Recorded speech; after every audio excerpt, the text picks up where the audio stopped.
여러분은 이 주일을 마무리하는 이 마지막 오후 찬양 예배를 마치고 나면 어디로 돌아가십니까? 그렇죠. 아마 대부분의 성도님들이 이 봉사와 예배를 다 마치고 집으로 돌아가게 될 것입니다. 생각해보면 우리가 돌아갈 집이 있다는 것은 참으로 감사하고 다행스러운 일입니다. 그만큼 집이라고 하는 공간이 우리에게 주는 의미가 참 크고 우리에게 공급하는 그 안식이 참으로 크기 때문이죠. 집은 그저 단순한 주거의 공간을 넘어서서 우리를 보호해주고 쉼을 주며 삶의 안정감을 느낄 수 있도록 도와줍니다. 어쩌면 집이 이렇게 큰 의미를 갖는 것은 본능에 가깝다고도 느껴집니다.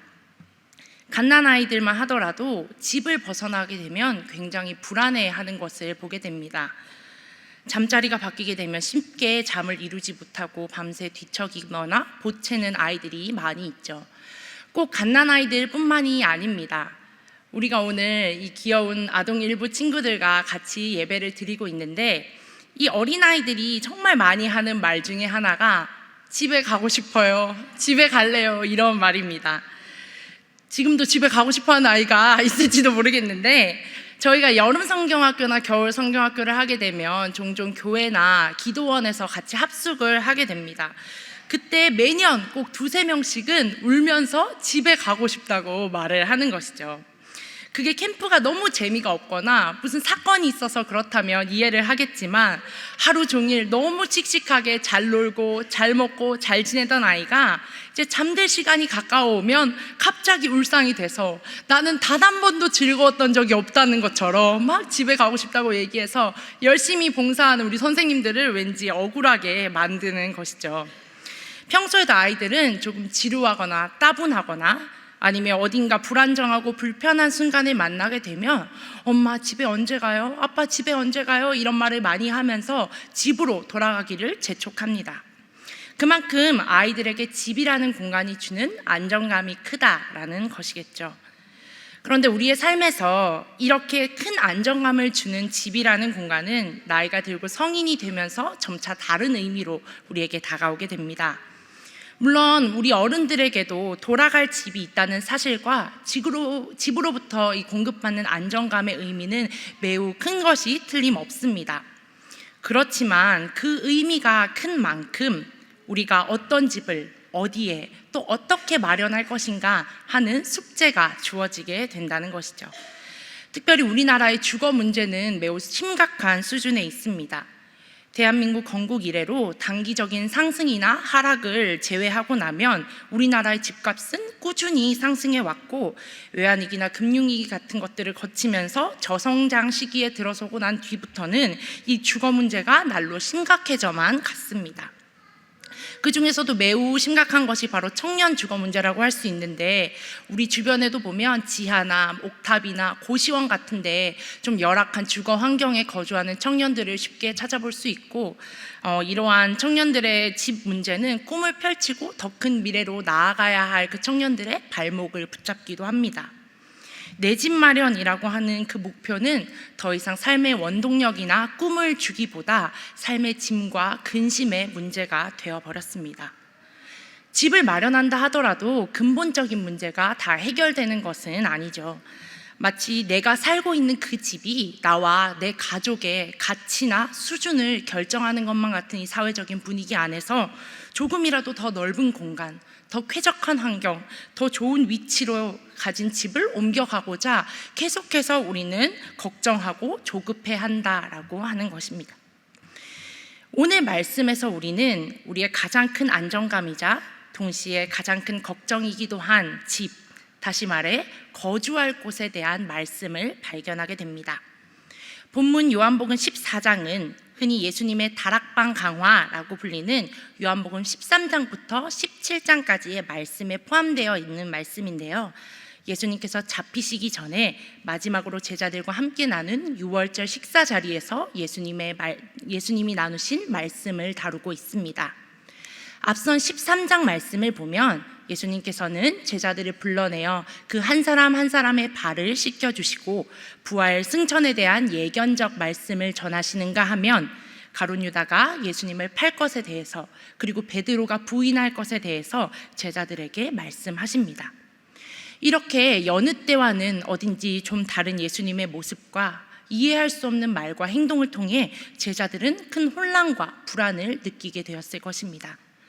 그런 제자들의 마음을 아신 예수님께서는 그들을 향해 너희는 마음에 근심하지 말라, 하나님을 믿으니 또 나를 믿으라 라고 말씀하시며 구체적인 위로와 소망의 말씀을 전하고 계십니다. 우리 본문 요한복음 14장 2절의 말씀을 다시 한번 읽어보도록 하겠습니다. 14장 2절입니다. 시작. 내 아버지 집에 거할 곳이 많도다. 그렇지 않으면 너희에게 일렀으리라. 내가 너희를 위하여 거처를 예비하러 가노니. 아멘. 예수님께서는 아버지 집에 거할 곳이 많다, 내가 너희를 위하여 거처를 예비하러 가겠다 말씀하십니다. 여기서 거할 곳이라고 번역된 모나이라는 단어는 단순히 잠깐 들려서 휴식을 취하거나 거쳐가는 임시적인 쉼터를 의미하는 것이 아니라 영원하고 항구적인 거처를 의미합니다. 다시 말해 이 거처란 성도들이 이루게 될 하나님 나라의 처소이자 예수 그리스도께서 장차 이루게 될 하나님 나라를 뜻하는 것입니다. 앞서 이야기했던 것처럼 이 본문의 배경은 예수님께서 잡히시기 전 마지막 식사 자리에서 이루어진 말씀입니다. 예수님께서는 다가올 고난과 십자가를 이미 아시고 이에 앞서 제자들에게 그 마음을 준비시키시며 비록 지금 자신과 헤어지게 될지라도 영원한 하나님 나라의 거처에서 다시 만날 것이다 라고 하는 사실을 확인시켜 주심으로 영원한 하나님 나라의 위로와 소망을 그들에게 전하고 계셨던 것이죠. 더불어 예수님께서는 그 거처를 내가 예비하러 간다라는 말씀을 통하여서 제자들과 그 뒤를 따른 성도들에게 이 십자가의 사역이 반드시 필요한 과정이라는 것을 말씀하고 계십니다. 그렇다면 예수님께서 예비하시는 하나님 나라의 거처란 과연 어떤 곳일까요? 사랑하는 우리 성도님들께서는 혹시 천국이나 하나님 나라에 대해서 상상해 본 적이 있으십니까? 지금 각자의 머릿속에 떠올리고 있는 그 천국의 모습은 어떤 모습입니까? 보통 우리가 천국이나 하나님 나라를 묘사한 그림이나 이미지를 접하게 되면 그것은 매우 화려한 모습일 때가 많이 있습니다. 천국으로 가는 계단이 이렇게 막 펼쳐져 있고 그 끝에 엄청나게 커다란 대문이 열리고 나면 넓고 빛나는 길이 막 펼쳐지죠. 그리고 그 주변에 온갖 보석이 있고 중간에는 황금으로 된 성이 막 웅장하게 펼쳐진 그런 모습들을 저희는 흔히 발견하게 되는 것입니다. 물론 천국이 아주 아름답고 영화로운 곳인 것만에는 틀림이 없고 성경에 역시 그런 천국의 모습을 정금이나 보석이 가득한 곳으로 묘사하고 있는 말씀들이 있지만 그것이 과연 우리가 인간적인 생각과 상상으로 그려내는 그 모습과 같은 것일까 하는 것은 또 다른 문제입니다. 더 나아가서 예수님께서 우리 각 사람을 위해서 예비하실 처소에 대한 문제는 지금 우리가 이 땅에서 정착하여 살고 있는 집과 같은 것인지도 생각해 보아야 합니다. 지금 우리가 천국에 대해서 생각할 때 우리가 거처를 마련해 있다라고 이야기를 했을 때는 뭔가 나를 위한 보금자리 같은 집 같은 보금자리가 마련되어 있을 것이다 이렇게 생각을 하곤 합니다. 심지어 어떤 설교에서는 마치 우리가 지금 이 땅에서의 신앙생활의 모습에 따라 천국에서의 거처의 어떤 모습이 결정되는 것처럼 이야기하는 말씀을 만나기도 합니다. 예를 들어 내가 이 땅에서 하나님의 말씀을 잘 듣고 순종하며 봉사와 헌신을 많이 하고 내 것을 교회를 위해서 아낌없이 내어주면 그 모든 상급이 하늘에 쌓여서 내가 천국에서 더욱더 좋은 집에 살게 될 것이다 라고 이야기를 한다는 것이죠. 그런데 정말로 그렇습니까? 만일 그렇다면 우리가 천국에 갔을 때 그 천국 입구에 이 천국의 주거를 담당하는 천사가 우리를 맞이하면서 성도님 공로가 많으십니다. 성도님께서는 넓은 평수의 리버뷰 주택으로 제가 마련해 드리겠습니다. 혹은 성도님 열심히 노력하셨는데 앞에 분보다는 조금 작은 평수지만 그래도 괜찮습니다. 성도님 이때 조금만 더 헌신하셨으면 마당 있는 집에 들어가실 수 있었을 텐데, 이런 웃지 못할 대화가 오가게 될 거라는 것이죠.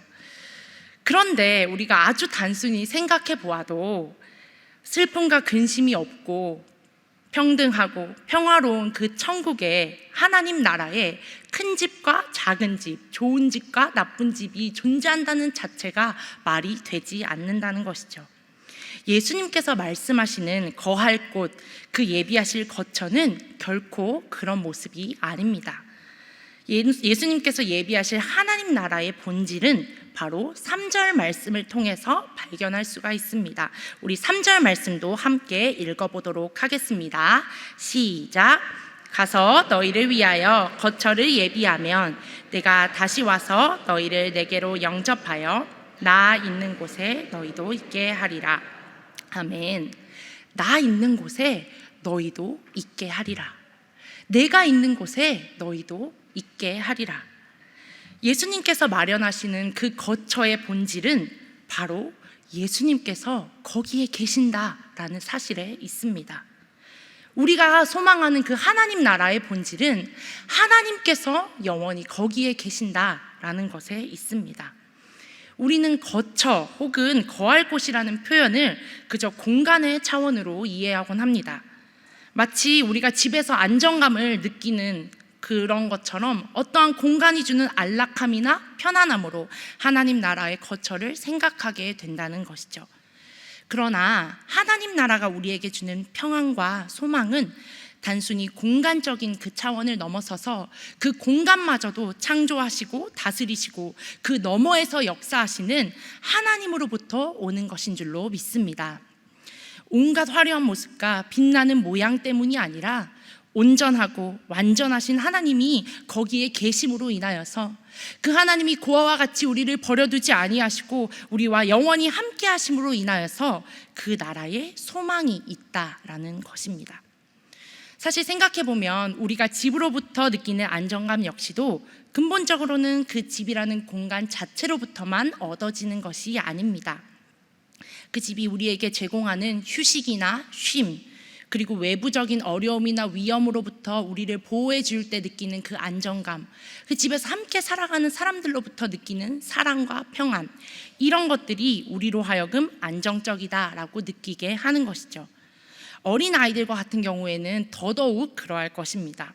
집으로 돌아갔을 때 나를 사랑으로 반겨주는 사람들, 나를 보호해주는 부모님들이나 가족들로부터 그 집의 안정감을 느끼게 된다는 것이죠. 이와 같이 예수님께서는 제자들을 향해 내가 너희를 위해서 거처를 예비해 놓을 텐데 내가 너희를 영접하여서 내가 있는 그곳에 너희도 있게 하겠다. 내가 너희와 영원히 함께 할 거고 내 아버지 하나님께서 너희와 영원히 함께 하실 거다. 그러니 근심하지 말고 걱정하지 말아라. 이 땅에 소망을 두지 말고 영원한 하나님 나라에 소망을 두어라 말씀하고 계신 것입니다. 그런데 이렇게 제자들을 향하여서 위로와 소망의 말씀을 전하시는 예수님을 향해 제자 도마는 한 가지 질문을 던집니다. 바로 예수님께서 가시는 그 길에 대한 질문이죠. 예수님께서는 제자들에게 십자가와 부활과 그 천국 소망에 대해서 여러 차례 가르치셨지만 당시 제자들은 그 말씀 속에 담긴 참된 의미를 깨닫지 못하고 있었습니다. 그런 이유로 인해서 이 도마는 예수님께서 가시는 그 길이, 예수님께서 예비하시는 그 거처로 가는 길이 무엇인지를 되묻고 있는 것입니다. 자신의 영적인 무지함에 대한 도마의 이렇게 솔직한 고백과 물음은 예수님으로 하여금 그 자신에 대한 위대한 자기 선언을 이끌어내는 계기가 되었습니다. 우리가 너무나 잘 알고 있는 본문 14장 6절 말씀을 보면 예수께서 이르시되 내가 곧 길이요 진리요 생명이니 나로 말미암지 않고는 아버지께로 올 자가 없느니라 기록하고 있습니다. 예수님께서는 도마에게 내가 바로 네가 찾고 있는 그 길이다. 내가 참되고 변하지 않는 진리를 담은 그 길이고 영원한 생명으로 인도하는 그 길이다. 그것이 바로 나다 말씀하고 계십니다. 그렇습니다. 우리가 하나님 나라로 갈 수 있는 유일한 길은 바로 예수 그리스도이십니다. 그분을 통하지 않고는 그 누구도 하나님 나라를 바라볼 수도 경험할 수도 없습니다. 오직 예수 그리스도께서 우리의 모든 죄와 허물을 대신하셔서 십자가를 지시고 부활하심으로 우리보다 앞서 가셔서 그 거처를 예비하셨기에 우리가 그 나라를 소망할 수 있게 된 것입니다. 우리가 이 땅에서 아무리 많은 재물을 소유하고 크고 안락한 집에 살며 또 부와 명예를 얻는다 할지라도 예수 그리스도를 알지 못한다면 그것은 잠깐 있다 사라질 한낱 먼지와도 같은 것입니다. 또 우리가 많은 착한 일을 하고 아무리 많은 공로를 쌓고 아무리 훌륭한 영광스러운 사명을 감당한다 할지라도 그 중심에 예수 그리스도를 믿는 믿음이 없다면 우리는 주님께서 예비하신 그 거처로 나아갈 수 있는 방법이 결단코 없습니다. 보다 근본적으로 예수님께서는 단지 우리를 하나님께로 인도하는 수단으로서 존재하는 분이 아닙니다. 그 길과 진리와 생명 자체로 우리의 삶의 목적 되시는 분이 바로 예수 그리스도이시죠. 예수님께서는 구원의 중보자로서 우리를 하나님께로 이끄시는 분인 동시에 구원 그 자체로서 자기 자신에게로 우리를 초대하시는 삼위일체 하나님이십니다. 때문에 예수님의 제자들과 그 뒤를 따르는 우리들은 이 땅에 오신 예수 그리스도를 통해 이미 하나님을 알았고 그 하나님을 통하여서 하나님이 인도하시는 그 하나님 나라를 경험할 수 있는 은혜를 누릴 수 있는 것입니다. 제가 오늘 이 요한복음 본문을 통해 말씀을 준비하게 된 시작은 우연히 만난 한 찬양으로부터였습니다. 몇 주 전에 제가 개인적으로 한 예배를 참석해서 찬양을 하고 있을 때 한 가사가 제 마음속 깊이 들어왔습니다. 나를 주의 자녀라 하시네. 아버지 집에 거할 곳이 있네. 나를 자녀 삼으시는 그 아버지의 집에 이렇게 죄 많고 부족한 나를 위해 예비된 자리가 있다는 것이 얼마나 제 마음에 깊은 안심이 되었는지 모릅니다. 내 삶의 자리는 비록 너무나 불안정하고 우리를 둘러싼 상황과 환경은 너무나 답답하고 내가 머물러 쉬고 있는 이 집조차도 근본적으로 나에게 안전과 안정을 제공해 줄 수 없지만 완전하고 전능하신 하나님이 영원히 나와 함께 하시는 그 아버지 집에 내 시선과 내 마음을 둘 때에 이 세상이 줄 수 없는 평안과 안정이 바로 내 것이다 라고 하는 그 확신이 찾아오게 되는 것입니다. 여러분, 우리 아버지의 집에 우리가 거할 곳이 있습니다. 심지어는 거할 곳이 많다라고 말씀하십니다. 앞서 가신 예수님께서 친히 우리에게 그 길을 보이시고 그렇게 믿음으로 그 길을 걸어가는 각 사람을 위해 거처를 이미 마련해 놓으셨음을 확신함으로 그 천국의 소망을 두고 살아가시는 모두 되시기를 간절히 소망합니다. 그래서 저는 오늘 말씀의 제목을 내 집 마련의 길이라고 붙였습니다. 제가 처음 설교를 시작하며 언급했던 바와 같이 우리의 삶의 현실 가운데에는 이 거처의 문제로 인하여서 여러 가지 어려움과 고민들이 있습니다. 꼭 집에 관한 문제가 아니더라도 더 안정적이고 든든한 삶의 모양을 갖추기 위한 여러 걱정들과 고민이 참 많이 있으리라고 생각합니다. 그렇다면 오늘 이 말씀을 듣고 돌아가게 되면 이 집에 대한 문제가 해결되게 될까요? 현실적으로 진짜 번듯한 집을 마련할 수 있는 그 길이 우리 앞에 활짝 열리게 될까요? 죄송하지만 그럴 수도 그렇지 않을 수도 있습니다. 우리는 분명 하나님을 믿는 사람의 삶을 복 있는 삶이라, 잘 되는 삶이라, 평안한 삶이라 그렇게 이야기합니다. 그런데 중요한 것은 그 복이, 그 잘 되는 것이 무엇을 말하는가 하는 것입니다. 그리스도인의 진정한 축복은 이 땅에서 세상이 말하는 평탄한 삶을 사는 것, 보다 안정적이고 보다 많은 것을 소유하는 것, 누가 보아도 번듯하고 그럴듯한 삶의 모양을 갖추는 것이 아닌 길 대신 그리스도를 알고 그분을 통해 하나님을 아는 것인 줄로 믿습니다. 크고 안락하고 비싼 집에 마음의 소망을 두는 것이 아니라 영광스러운 하나님 나라에 우리의 소망을 두며 언젠가는 사라지고 썩어질 것들에 기대는 삶이 아니라 영원한 하나님께서 나와 함께 하심으로 인하여서 평안을 누리는 그 삶인 줄로 믿습니다. 이는 우리가 처한 삶의 현실과 실제를 무시하자라는 말이 결코 아닙니다. 다만 중요한 것은 우리의 근본적인 마음의 중심과 우선순위를 돌아보고 점검해야 한다라는 것이죠. 예수님의 제자들의 삶을 한번 떠올려 보십시오. 비록 예수님께서 말씀하실 그 당시에 제자들은 그 말씀의 의미를 깊이 깨닫지 못하였지만 예수님의 십자가와 부활과 승천을 경험하고 하나님 나라의 확신을 얻고 난 이후, 성령으로 충만해진 그 이후에 제자들의 삶은 완전히 변화되었습니다.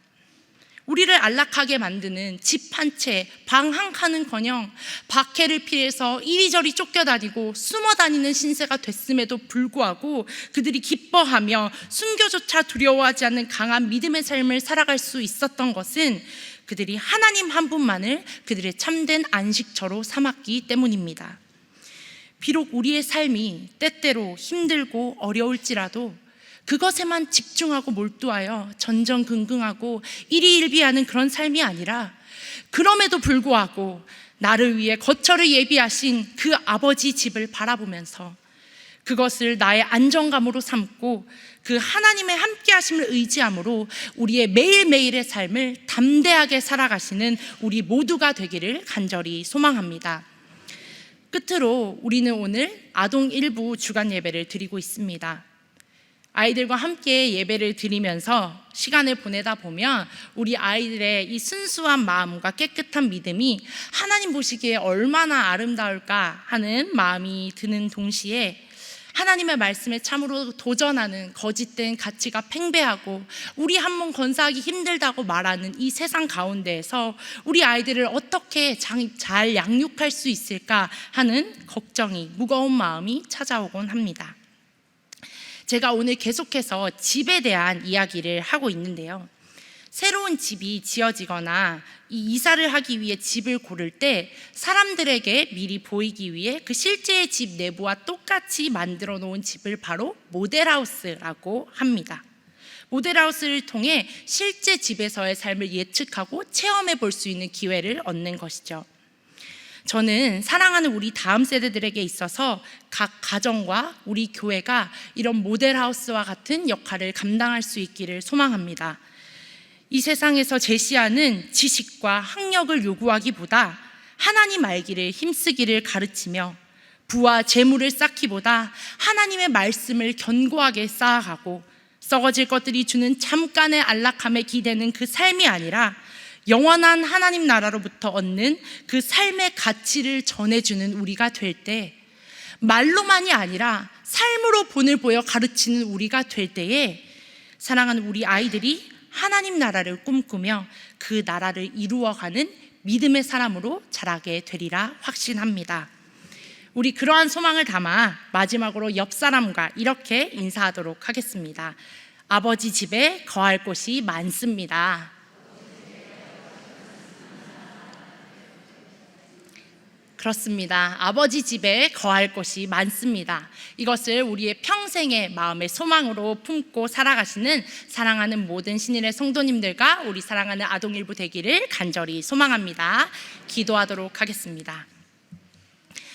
우리의 안식처가 되시는 하나님, 이 시간 말씀을 통하여서 영원한 하나님 나라의 소망을 품게 하시니 감사드립니다. 흔들리고 불안한 삶 가운데에서 우리의 시선과 마음의 중심이 오직 한 분 하나님을 향하게 하시며 우리보다 앞서 하나님 나라의 거처를 예비하러 가신 예수 그리스도를 따라 살아가게 하셔서 안전하고 평안한 우리의 매일이 될 수 있게 도와주시옵소서. 하나님과 영원히 함께 거할 아버지 집을 기대하오며 우리를 그 집으로 초대하여 주신 길이요 진리요 생명이신 예수 그리스도 이름으로 기도하옵나이다. 아멘.